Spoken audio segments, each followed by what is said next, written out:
All right. Hello, hello. Let's talk about the work-life balance myth. Right. Let's get this out of the way first.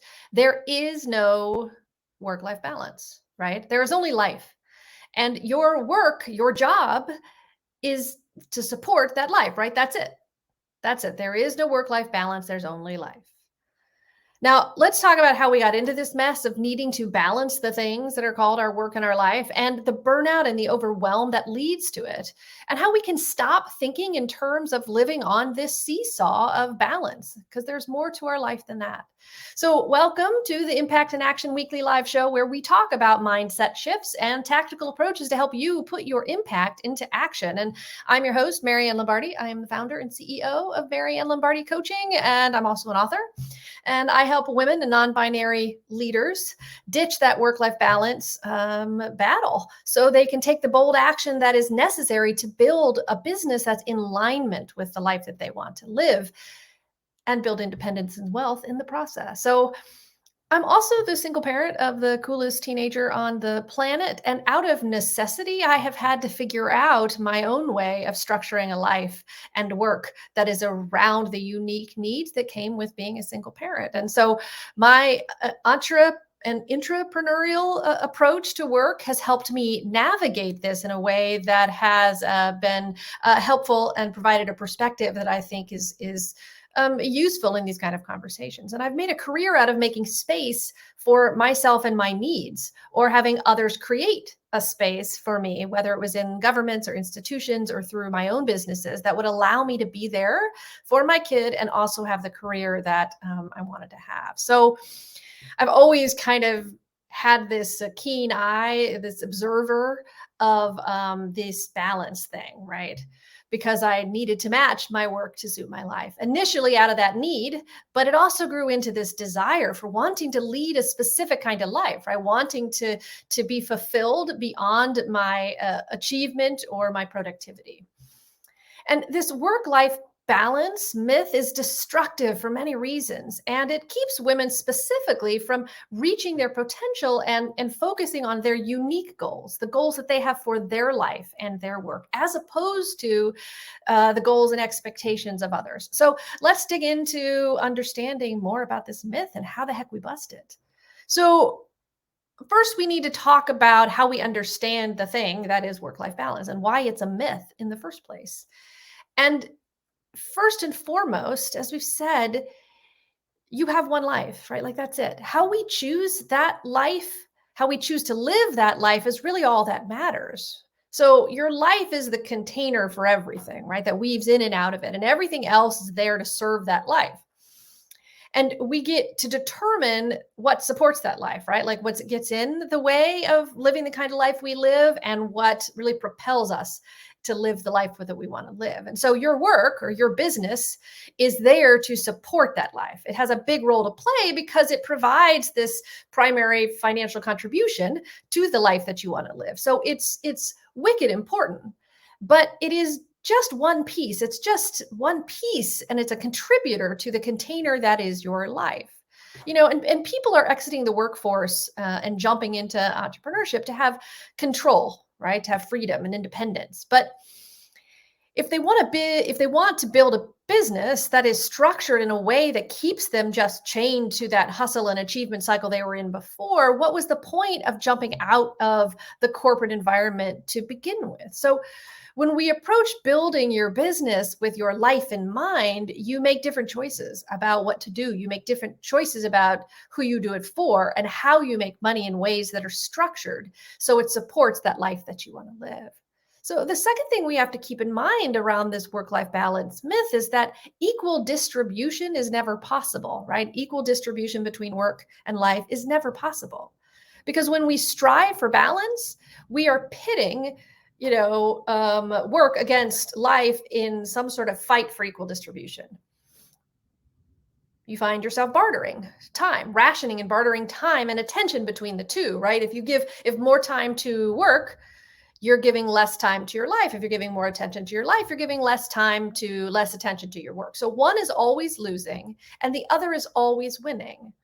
And we're striving for some unattainable and highly subjective thing that is called balance. So this creates an escalating like drive toward balancing all these growing responsibilities on both sides of the seesaw that just sort of gets more wobbly by the day. And it's fucking stressful, right? Like it's super stressful, and it's a recipe for all of the burnout, the overwhelm, the physical and mental health problems, this sense of feeling like you're underwater all the time. And what we know of as work-life balance today originated as this idea of work and leisure balance, right? It encouraged workers to spend time on leisure activities that are outside of the hours that they're spending in the office, their work hours. But the problem with this for women and primary caregivers is that their work hours are not confined to the time that they're in the office, right? Because women's work is never done.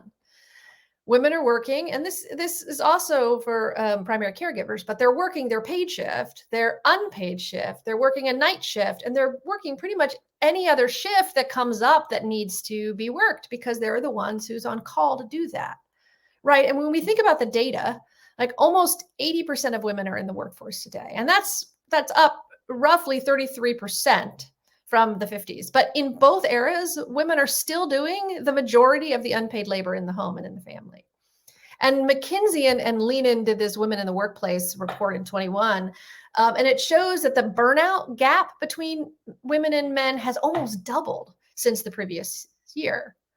And according to the US Census Bureau, 3.5 million mothers with school-age children, they either took leave, lost their job, or left the job market altogether. So it is not reasonable to think about work and life or leisure as if it could be balanced because the math is not possible.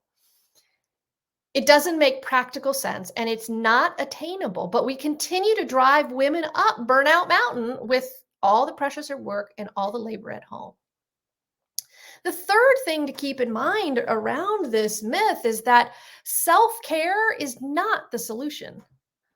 We send women messages that self-care will solve this work-life balance problem, right? And that's absurd. You know, I'm all for bubble baths and pedicures. I mean, I love a good pedicure, and they make me very happy. But they don't contribute in any stable way to the problem. They don't present a solution because the problem is a labor one. It is not a relaxation one. The problem is the unequal paid and unpaid labor situation and the lack of appropriate childcare or parental leave for working mothers. And while women are still feeling overwhelmed and exhausted, our employers, our media, our partners, our family, other women, they all reinforce this idea that self-care activities should be helping, right? Like do them and you'll feel better. Add one more thing to your list and you'll be okay. But those things don't solve the problem because the problem does not lie with women, right? Women are not the problem, right? When we tell women to relax themselves, all that does is create a boundary to accessing the actual solution, right? And it puts this like downstream band-aid on the upstream problem and forces women to bear the burden of that solution. Now, I'm not saying that self-care is not important and that it's not useful. It is vital. It absolutely is. Caring for ourselves, setting boundaries, taking action to address like mental, emotional, physical health is essential, but it is not the gateway to solving the systemic labor and like achievement problems that cause burnout and overwhelm, right? Again, we are not the problem. And relaxing women isn't the solution. It's only a distraction from the real issues. So what are we going to do about it? Right? Like that's really the question. What do we do about it? So I think first and foremost, we can just stop, right? I mean, I think we have to stop striving for this work-life balance. We have to stop striving for balance. And in that, we should stop reading those articles that are like 5 ways to solve work-life balance with, self-care. And stop trying to prove that we can do it all because the goal is not to do it all. The goal is to do what you want, right? We need to stop competing with our neighbors and peers and other women who look like they have it all figured out because, like, let's face it, nobody has it all figured out, right? Like, whenever I see people who say they have it all figured out, I'm always questioning that. But If we stop playing this game as it's currently presented to us, it's just not fun, right? Like, why play a game that is making us miserable? And the second thing we need to do is we need to get to know ourselves, right? Who we are and what we want, like unapologetically, right? When we strip away who you are as a partner or as a mother, as a child of our parents or some representation of a larger like family, community, gender or mom group, whatever it is, all of it. If you strip it all down, who are you and what do you want? It seems like it's a simple question, but for many of us, we just don't ask it, right? The reality is we're born into this world of circumstances and expectations that prescript our identity in ways before we even can make a choice about who we are and what we want, right? There's so much about who we become that we do not choose. We don't choose our genetics. We don't choose our socioeconomic status, our place of origin, our race, our ethnicity, our parents' desire to have a child, right? Like, and on top of those circumstances that we're born into, there's this dump truck of expectations that is dropped on us by our parents, by extended family, by our schools, our care providers, our culture, our governmental systems, our society. So we as individuals are standing at the center of that, right? Like we're standing at the center of those circumstances and those expectations, and we're trying to develop a personal identity. We start a life. We go to school, we make friends, we get jobs, we pair off, and maybe we start a family. All of that happens sometimes without us ever questioning it, without us ever asking, like, what do I want? So it's super important to get to know ourselves and ask ourselves, take the time to understand and decipher, what do we really want? The third thing that we can do is that we can open our arms to the discomfort, right? Like this is uncomfortable work, like new work for many of us. And it bumps up against like almost everything in our life and asks us to think, is this what I want, right? Like it can feel liberating and absolutely terrifying at the same time to ask those questions. And it makes you feel things that can be uncomfortable. But living a full life, living a rich life is an uncomfortable thing because to love is uncomfortable. To seek fulfillment is uncomfortable. To care about your fellow humans is an uncomfortable process. To follow your dreams is uncomfortable. To be awake in the world is uncomfortable. But discomfort is necessary to feel, and it's necessary to engage fully in our lives. And the fourth thing that we can do is we can take action, right? And I'm talking about little action, right? Because little action are the unsung heroes of lasting change. So as much as I would like to see the gender inequities of our labor practices like burn down, I don't expect that to happen in one fell swoop because lasting change does not happen that way. Right. So as you are getting to know yourself, as you are leaning into the discomfort that comes with that, you can start to take action. And that will help to accelerate your ability to build the life that you want. So those little actions can be like a variety of things, right? One thing to start doing is writing about it, right? Write down what you're learning about yourself, who you are and what you want. Like get it out of your brain and onto paper. It starts to make it feel real. It starts to make it feel possible when it's not swimming around up there and it's something that you can look at, right? It's something in front of you. Just start write about it. The other thing that you can do is you can start saying it out loud, right? Maybe that's in your head to start with. Maybe just sort of voicing in your head what you wrote down on that paper, then start speaking it out loud to yourself. You could talk to your pets or your plants. I talk to my cat. And I'm not embarrassed to say that, right? Like sometimes if I've been in the house and it's just been me working because I work for myself and I work from home, right? Like I'll turn around and I find myself talking to my cat. But you know what? It helps me, right? It helps me talk to my cat, and I am stronger and better for it.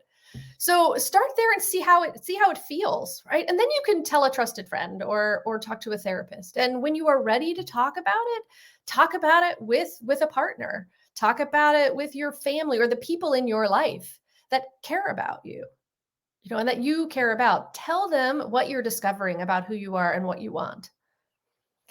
And the other thing that you can do is just do one thing. right? And again, this is all about small, consistent little actions are the unsung heroes of lasting change. So start small and just do one thing. It's a small adjustment that you can make. What small adjustment can you make? Maybe it is something that you do to adjust your workload at home.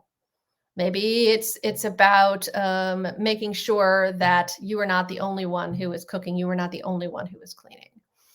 Maybe it's a small change at work. Maybe it is setting up some boundaries around how email works or what we expect from each other in meetings, that kind of thing. Maybe it's small changes like that. Maybe it's walking instead of driving. Whatever it is, just do one small thing and just start with one small thing.